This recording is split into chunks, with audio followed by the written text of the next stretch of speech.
may sisi na tayo ngayon na piniprepare sa kanila, 100 heads. Ito sila, basilan. Okay. So, yun nga, nakuha natin yung ganito kadami na mga sisiw dahil yun nga, meron tayong chiller, meron tayong incubator. Kumaga yung pagpahas natin ng ganito kadaming mga sisiw na 100 for thesis project nila ay pinagplanuhan na po natin para makuha natin yon.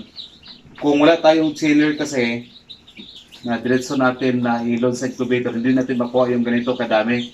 Kasi halimbawa kung mag-load ka ng incubator, nasa 100 na itlog lang, for sure, meron talagang hindi mapipisa yan ng mga itlog. Okay?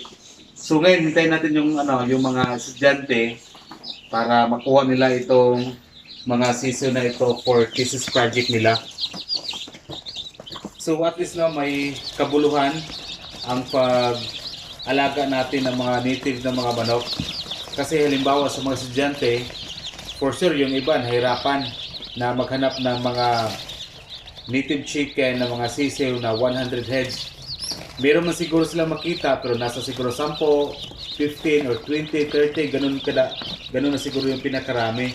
Pero yung tulad nito na pareho yung edad, pareho yung araw ng pagka-hatch nila, mahirap maghanap ng ganito kadaming mga sisiw kung wala kang incubator, wala kang chiller. Okay? So, meron din tayong i-provide sa kanila na certification. Kumbaga, this is sample, this is to certify that Dasruweng Native Chicken Farm located at Purok 4, Alain, Manolo, Portis, Bukidnon. So ito, dagdag documents nila para sa kanilang mga thesis project nila. Okay, so ayun, dami nila. So hoping na pagdating sa kanila, to sila lahat, walang mabawas.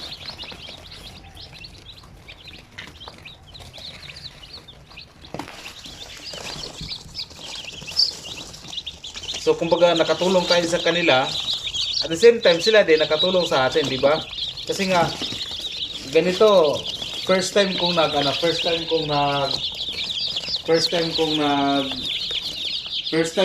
nagbenta ng ganito kadami, 100 sa mga thesis project nila. Kasi nung nakaraan, nung last year, nakabenta tayo pero hindi ganito kadami yung binibenta natin.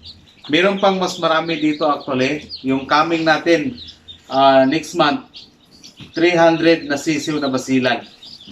Yun siguro pinakamarami yun. Kaya yung mga fertile eggs ngayon, na-imbak na natin sa ating chiller para sabay-sabay din mapipisa yung mga 300 na mga sisiw. So, diskartihan na lang natin para ma-provide natin yung kailangan sa mga estudyante. So, ito, ang susunod yung pinakamarami talaga. Okay? So, ito yung mga basilan. Kuha tayo sample basilan. Ayan. Iwan ko.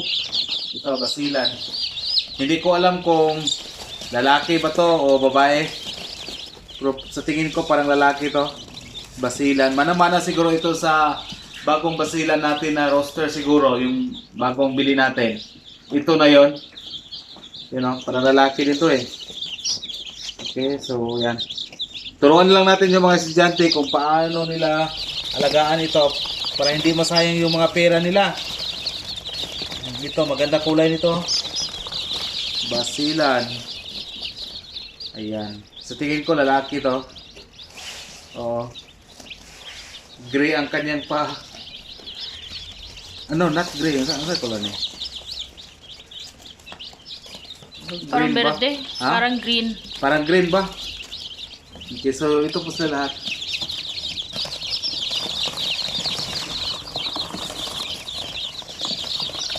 Yan.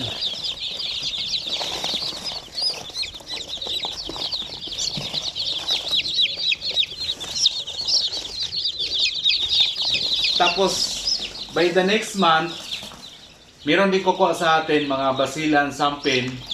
Mga July 3 siguro, ngayon is June 17. Pagka July 3, may kukuha rin sa atin ng 100 na sisiw. Hindi yun for thesis, siya ay isang regular customer natin na kukuha po ng 100 na mga days old. na mga sisiw. Tapos pagka 3rd week of July, yun din po yung next release ko ng mga 300 na mga basila ng mga sisiw. So hoping no na makaya natin yung ganun kadami ng mga sisiw para makuha natin or ma-provide natin yung gusto sa mga estudyante para sa kanilang mga thesis project. Siguro ang hirap talaga maghanap siguro yun ng mga manok ngayon kasi ilan lang po yung nag-alaga ng mga basilan, zampin, darag, or ini ng mga native chicken. Yung mga purebred, ilan lang po yung nag-alaga siguro ng ganyan. Pero kung mayroon mang nag-alaga, mostly walang incubator, walang chiller. Kaya nahirapan talaga ang mga, sa tingin ko nahirapan yung mga estudyante kung paano nila kukuha sila ng ganyan. Kasi sa ngayon sa mga group, meron pa rin ako nakikita, nag-post, naghanap ng mga 300, 100 na mga dissolved na mga sisiw, basta native lang. So, gano'n siguro. Kaya, chance na siguro natin na mag-alaga talaga ng mga native. Kasi nga, may market itong mga native chicken natin.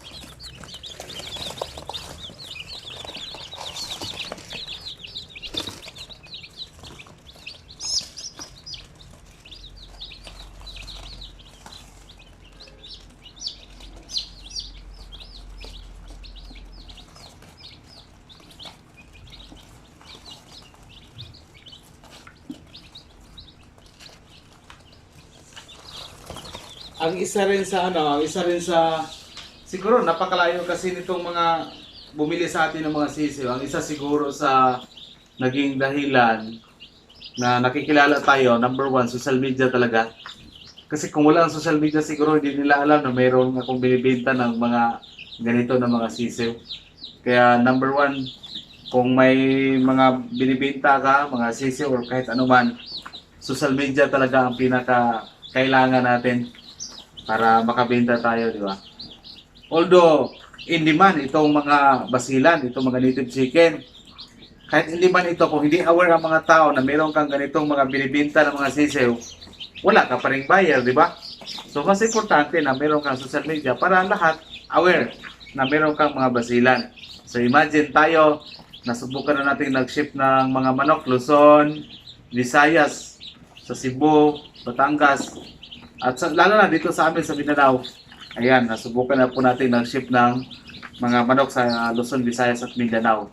Walang ibang dahilan yan kung bakit natin tayo nakarating yung ating mga manok, kundi dahil lang yan sa mga social media. O, di ba? So, kahit hindi man yung inyong mga manok, kung wala kang, hindi aware ang mga tao na mayroon kang ganyan, wala ka talagang, walang bibili sa'yo. So, ngayon, hintayin natin yung mga estudyante para kuha na nila itong 100 heads na mga basilan ng mga sisiw. Okay? So ready na yung kailangan din nila. A few moments later.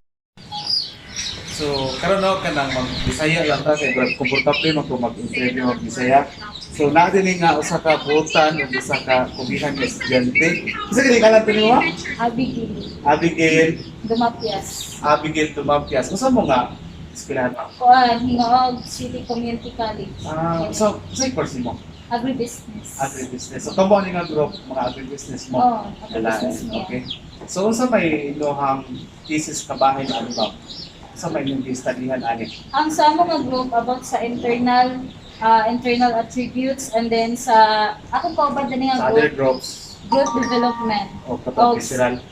Amo visceral. Unsa may meaning anang internal attributes ba? Same na nga sila sa visceral, ginakuan siya sa lead, sa pagmudako na ni sila mo. Dakuan ni silang lead kung kahit sa ilahang internal dito sa Pero siguro silang panin nila ba sa gibato na mga na? Oo, pati sa sila sa lead, liver. Pero nakapokus din sa liver, heart, at silang visceral. So siguro sila sa visceral. Sa growth, about sa growth, sa may meaning na? Sa growth and development, ang ilang ginakuan na ang growth sa iso. Ikan sa one sa ilahang day old to kuanan.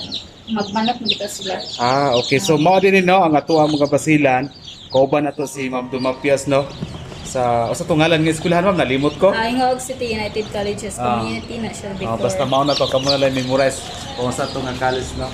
Tapos mao dito ilang study na thesis, growth and development, visceral o internal attributes. So mao na to ang explanation ni Ma'am ato kanina. Ma'am, another question. Ganong native magay kadaghan ng manok? Native ang among nabunutan. Ay bay bunot-bunot na ini. Native ang nabunutan. Napo mo yung mga Rhode Island nga dito pipilian wala. Naagi broiler na ay sa other nga section Heritage. I black. One yun, ila broiler nga. Kani amo native nga. Murag lahi pud ang black. Dili gid ko makapili. Dili. So selection gid nga native, ana bunot-bunot gyud. Nabunutan nga. Okay. So, to bang ini ma'am. Ma'am, ano nga pangutana ma'am? Di ba, nagkapan din ko nakita dito ma'am na nakita dito native. Ako ba tapos balik-balik ako nakita mo sila wala. Sa pagkakaroon ma'am, sa inyong pag-inquire, daghan ba mo nakita na pure native like pure basira na Naglisod gid mi sa pure native yan. May gani kay si Kim, ikaw yang first choice gid ka na mo sa kuan pagka niya sa imuha. Dito na dahil may gunan pala na, dili na ka magkuhan yung hanta. Okay. Asa man ko niya nakita sa siyempre sa Facebook? Facebook ka nakita ni Kim. Okay. Ako siguro I-research siguro niya. Oo. Actually, nakoy man ako something basilan but basta ka namong basilan, basilan ako. Actually, gikan ni siya sa farm sa Buwan, kapag may farm sa ng basilan. Kaya kung singal sa dukin na gusto mga 3 years up po na. 3 years up po na ko na may bag ko na ito. 2, 4, Counting pa. Pakita kang ma'am ka ha. 7, 8, 9, 10, 11. So di gud mahimong malalim nga estudyante ba kay isod daw mangita og native ingon si Ma'am Dumapias so. Gusto gid kay siya ang pure na native.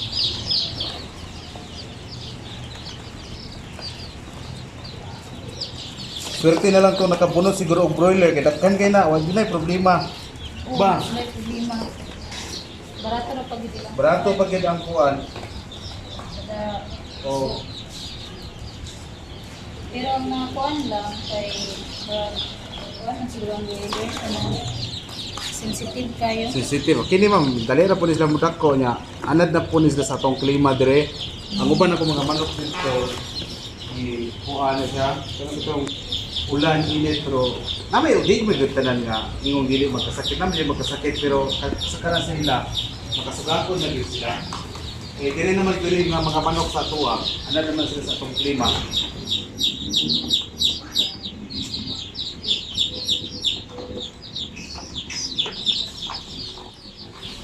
Pero nag-ihat siya na ako, nag-ibo ko ka. Ako sa bentahin sila na nila mag-uod.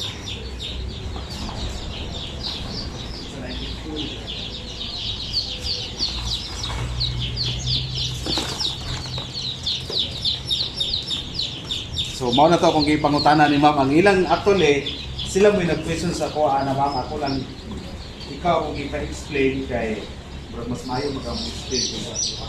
Tulo kami dana napagani sensory ana. Ha? Sensory. Sensory. So, sa may meaning ka na ma'am? Sa kuan man na siya sa yang meat. Tenderness, juiciness. Mao na na. Sa mo na, sensory na karoon ko kabalo. Ako na pala ni Escolora gito. Pagka kuan na mo dani mga October na ay magtilaw sa ihawon man ni Ihawon yun siya? Lucy. Lucy tawag. Isa may mga anakasan yung luto sa inyo. Ang hilaw ganin ni siya. Ihawon na ako na sila i-hire ako ng mga Magluto anay. Nagtilaw nga. Mga kuan ni siya ilaw. So, ang magluto anay, kisa man? Ay, muktilaw ang hilaw? Oh. May kuan sa mo. Ang hilaw mismo ha, ilada ko nung kilawan. Ilang kuanan ba? Tenderness, juiciness. Grabe ha.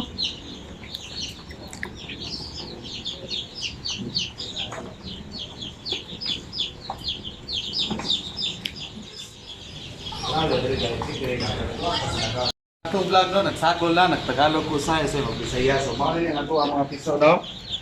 Ibsog gini kay sila tanan nga mga bisilan ato ginigipili para sa ila.